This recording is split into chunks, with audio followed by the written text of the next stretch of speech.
حضرت امام حسین نے تو تلوار کے 36 گھاؤ تھے، اور ایسے عالم میں بھی کیا فرما رہے امام حسین، مولا تیری مرضی تیری رضا پہ رضا ہوں،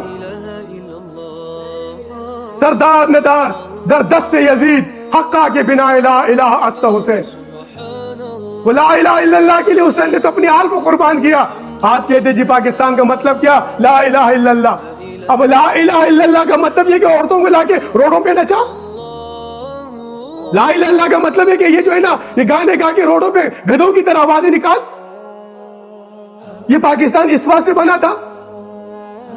اگر پاکستان کا مطلب لا الہ الا اللہ ہے تو شہادت حسین کا مطلب بھی لا الہ الا اللہ ہے. وہاں پر کیا چیز تھی میرے بھائیوں؟ تھوڑا سا میں تاریخ کی طرف آنا چاہتا ہوں، آپ کی توجہ حاصل کرنا چاہتا ہوں تاریخ سے. یہ عراق کا جتنا تھا، کوفہ کا جتنا علاقہ تھا، یہ کیسر روم، یہ زرتشت تھے. اسلام سے پہلے یہ لوگ زرتشت تھے.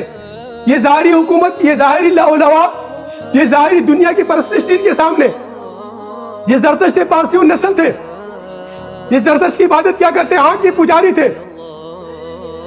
ان کے لیے جو کیسر تھا، جو کسرا ایران تھا، یہ خدائی تھی ان کے لیے.